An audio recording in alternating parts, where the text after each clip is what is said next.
Assalamualaikum warahmatullahi wabarakatuh. Di sini dari kelompok 4 akan menjelaskan mengenai materi langkah-langkah tindakan dan evaluasi perancangan pemecahan masalah kimia lingkungan. Di kelompok kami yaitu ada Adi Murti Zaina, ada Andini Sukma Pratiwi, ada Vera Celia Yolanda, ada Selinila, ada Fitri Daini, ada saya sendiri Mamunin Zadramatillah, dan ada Muhammad Anwar. Next, untuk masuk slide pertama yaitu perencanaan program kesehatan kimia lingkungan. Yaitu perencanaan sendiri adalah suatu kegiatan atau proses penganalisaan dan pemahaman sistem, penyusunan konsep, dan kegiatan yang akan dilaksanakan untuk mencapai tujuan-tujuan demi masa depan yang lebih baik. Nah, dengan perencanaan itu memungkinkan para pengambil keputusan atau manajer untuk menggunakan sumber daya mereka secara berhasil guna dan berdaya dan sebenarnya banyak batasan perencanaan yang telah dibuat oleh para ahli. Nah, batasan-batasan itu telah ada dan dapat ditarik suatu kesimpulan bahwa perencanaan itu yang udah dijelaskan dari tadi, sebuah kegiatan atau proses penganalisaan dan pemahaman sistem.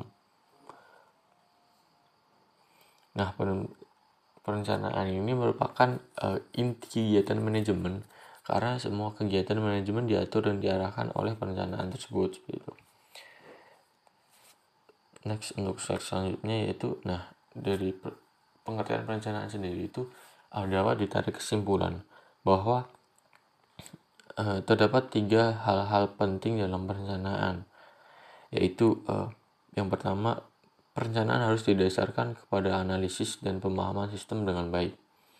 Yang kedua yaitu ada perencanaan pada hakikatnya menyusun konsep dan kegiatan yang akan dilaksanakan untuk mencapai tujuan misi organisasi. Yang ketiga yaitu ada perencanaan secara implisit mengemban misi organisasi untuk mencapai hari depan yang lebih baik seperti itu.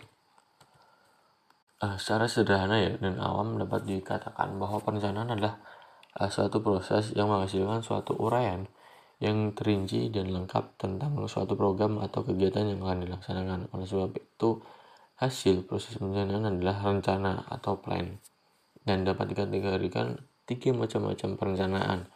Di antara lain yaitu rencana jangka panjang atau long term planning. Biasanya itu berlaku antara 10 sampai 25 tahun. Yang kedua yaitu ada rencana jangka menengah atau medium range planning yang berlaku antara 5 sampai 7 tahun. Dan yang ketiga yaitu ada rencana jangka pendek atau short range planning. Umumnya hanya berlaku jangka pendek itu sekitar 1 tahun seperti itu. Nah, selanjutnya dijelaskan oleh teman saya. Oke, selanjutnya adalah macam-macam perencanaan yang dilihat dari tingkatannya, yaitu ada rencana induk atau master plan. Lebih menitik beratkan uraian kebijakan organisasi. Rencana ini mempunyai tujuan jangka panjang dan mempunyai ruang lingkup yang luas. Selanjutnya ada rencana operasional atau operational planning. Lebih menitik beratkan pada pedoman atau petunjuk dalam melaksanakan suatu program. Selanjutnya, yang ketiga ada rencana harian atau day-to-day planning. Ialah rencana harian yang bersifat rutin.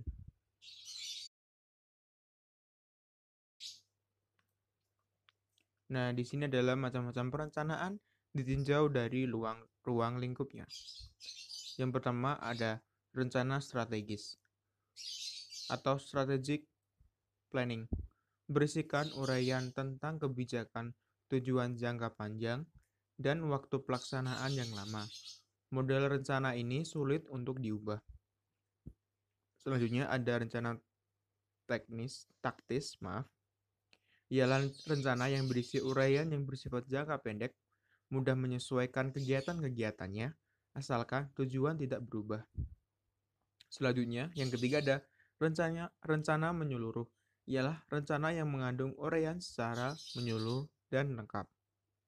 Yang keempat, ada rencana rencana terintegrasi. Ialah rencana yang mengandung uraian yang menyeluruh, bersifat terpadu, misalnya dengan program lain di luar kesehatan. Meskipun ada berbagai tujuan perencanaan berdasarkan aspek-aspek tersebut, di atas, namun prakteknya sulit untuk dipisah-pisahkan, seperti pembagian tersebut. Misalnya, berdasarkan tingkatannya suatu rencana, termasuk rencana induk tetapi juga merupakan rencana strategis berdasarkan ruang lingkupnya, dan rencana jangka panjang berdasarkan jangka waktunya. Next. Kemudian ada proses perencanaan kimia lingkungan. Jadi perencanaan dalam suatu organisasi ini merupakan suatu proses yang dimulai dari identifikasi masalah.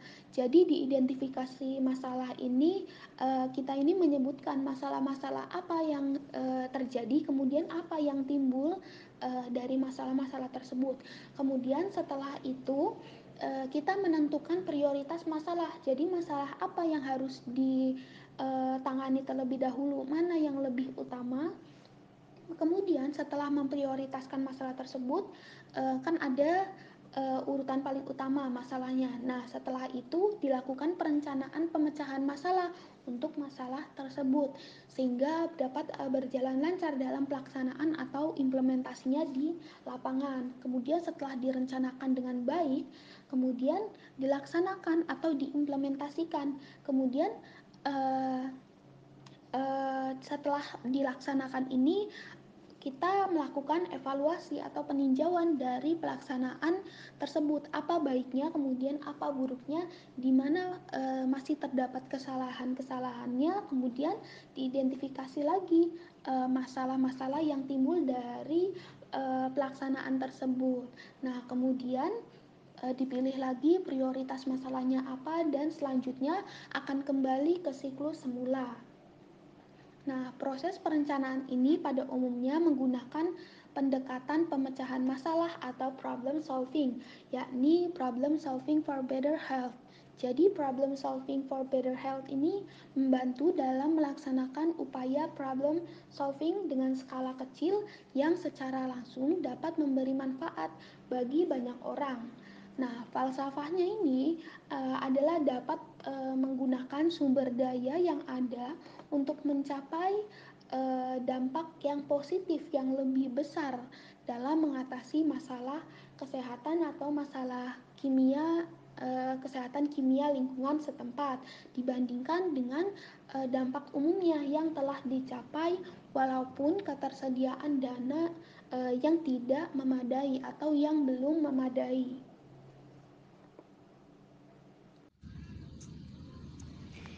Yang selanjutnya yaitu proses dalam problem solving for better health, yaitu yang pertama ada mendefinisikan masalah secara jelas. Maksudnya bagaimana? Yaitu tentang menentukan sifat, besar, sebab, faktor-faktor penunjang timbulnya suatu masalah kesehatan kimia lingkungan. Nah, masalah yang didapat harus real berdasarkan data primer yang didapatkan.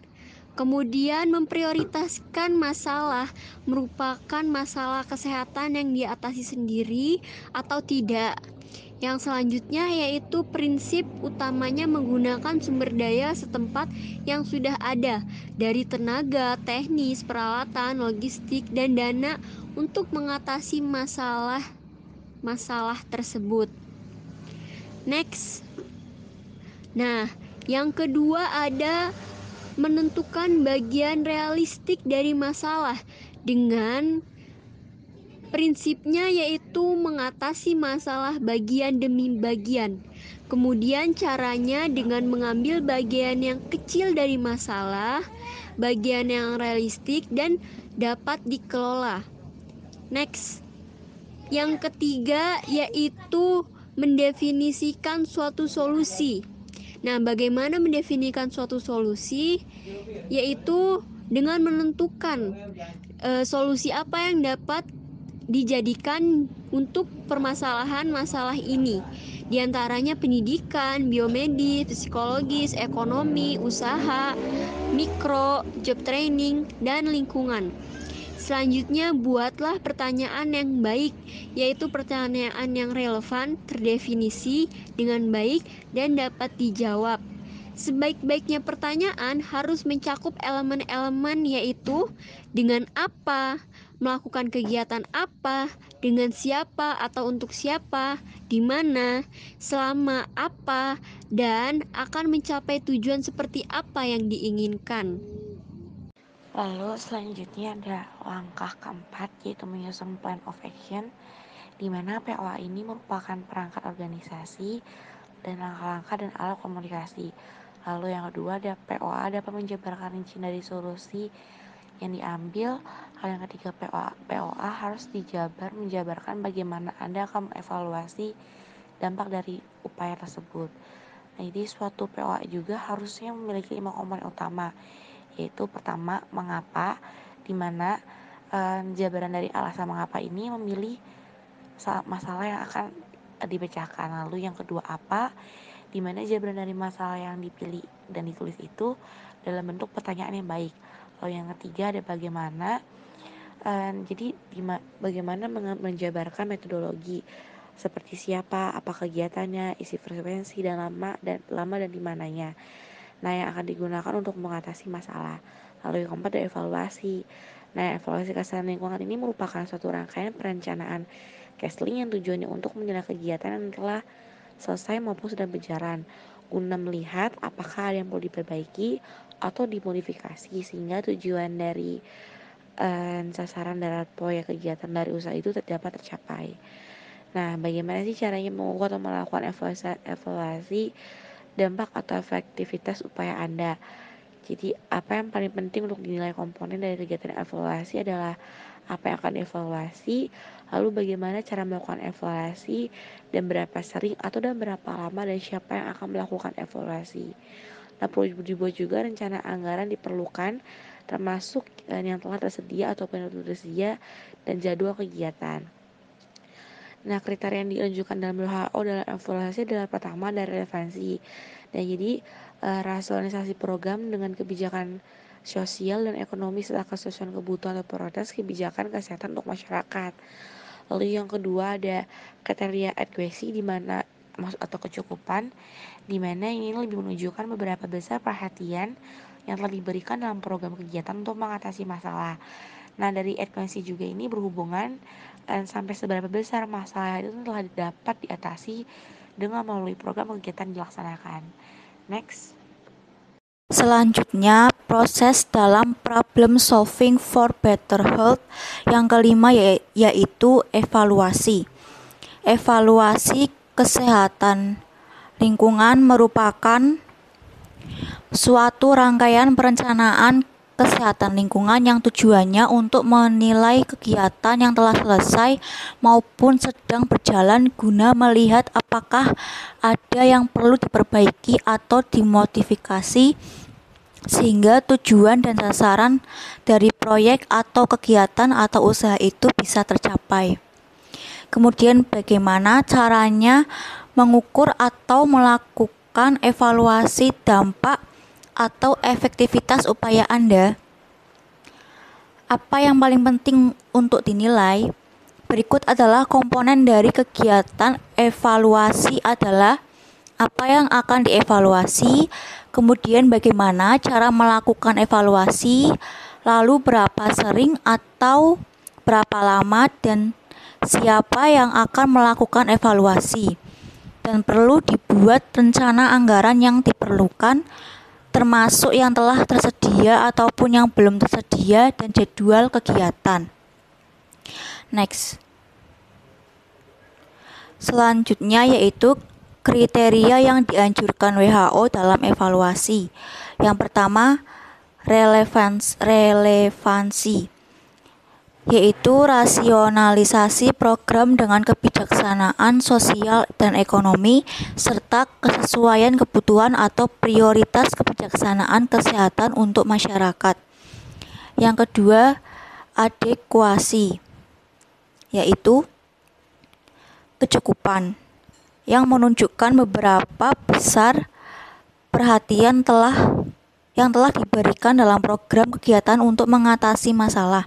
Adekuasi ini juga berhubungan sampai berapa besar masalah yang telah dapat diatasi melalui program kegiatan yang dilaksanakan. Kemudian yang ketiga yaitu progres.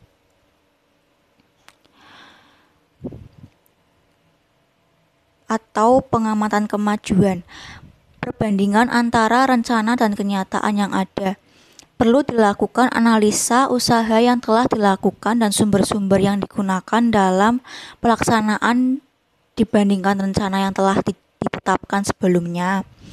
Tujuan progres ini adalah monitoring atau pengawasan jalannya usaha kegiatan atau melihat kemajuan yang telah dicapai dan dilaksanakan pada saat kegiatan program sedang berjalan.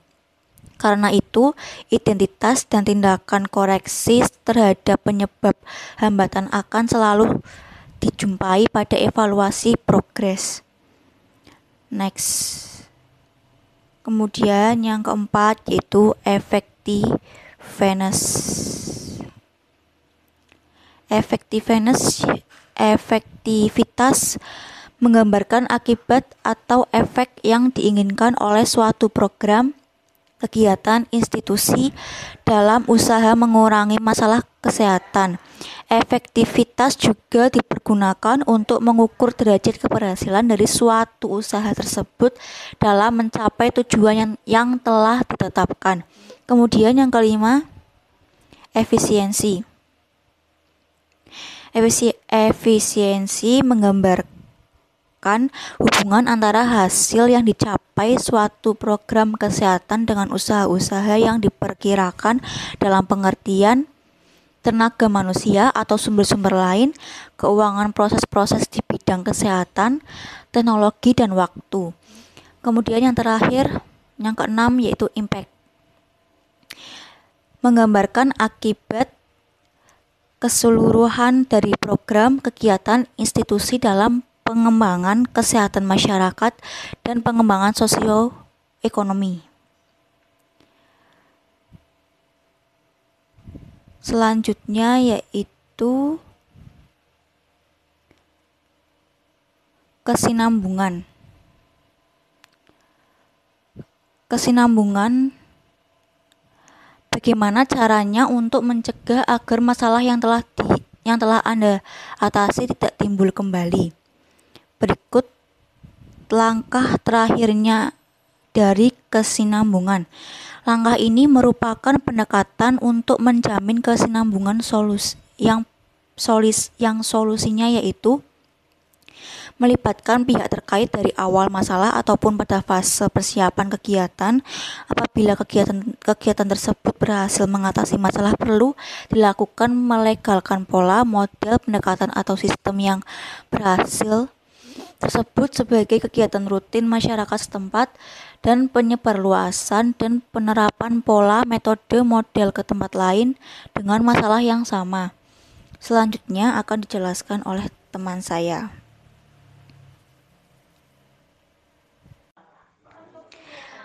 Perencanaan lingkungan pada dasarnya adalah proses yang dinamik. Perencanaan lingkungan tidak hanya merupakan suatu tindakan saja, namun lebih banyak sebagai suatu kerentanan aktivitas atau kegiatan yang tersusun sistematis dan bertahap, mengarah pada hasil perbaikan lingkungan hidup yang lebih mantap. Pada dasarnya, setiap perencanaan lingkungan itu harus mempunyai 3 aspek pokok, yakni ada strategi, tujuan, dan proses perencanaan. Untuk tujuan perencanaan lingkungan sendiri sebagai suatu pernyataan atau harapan terhadap terciptanya kondisi lingkungan yang ideal yang ingin dicapai. Umumnya tujuan ini dikaitkan dengan perbaikan kualitas lingkungan hidup sehingga menerbitkan atau memunculkan suasana yang lebih menguntungkan bagi penduduk. Kondisi lingkungan yang meningkat kualitasnya juga diusahakan berlangsung lestari. Namun tujuan itu juga seperti tidak dapat dipakai sebagai arah operasional lingkungan, lebih banyak hanya berupa arah konsepsional yang menjadi orientasi para pengelola lingkungan. Untuk tujuan perbaikan lingkungan dalam bentuk yang memiliki nilai operasional banyak tergantung pada kemampuan perencana untuk melihat ke depan tentang prospek lingkungan yang akan dihadapi. Dengan kata lain, suatu tujuan perencanaan lingkungan itu perlu dibuat secara kuantitatif, jika mungkin dalam bentuk satuan jumlah untuk jangka waktu tertentu. Suatu perencanaan lingkungan itu diperlukan yang terdiri dari aktivitas atau kegiatan yang berkesinambungan dan tersusun sistematis serta bertahap untuk menuju suatu perbaikan kualitas lingkungan dengan ukuran yang objektif. Prosesnya sangat dinamik, mengikuti perubahan-perubahan alamiah maupun tak alamiah, yakni perubahan yang dikaitkan dengan aktivitas manusia yang bersifat terkontrol melalui program-program perbaikan lingkungan. Adapun proses kegiatan perencanaan lingkungan itu pada hakikatnya adalah suatu rantai aktivitas atau kegiatan yang berkaitan dengan upaya perbaikan kualitas lingkungan yang terencana, sistematis, dan rasional. Perencanaan dalam pemecahan masalah kimia lingkungan ini juga dapat diupayakan dengan berusaha menanggulangi dampak pencemaran lingkungan yang dapat dilakukan secara teknis maupun secara non-teknis.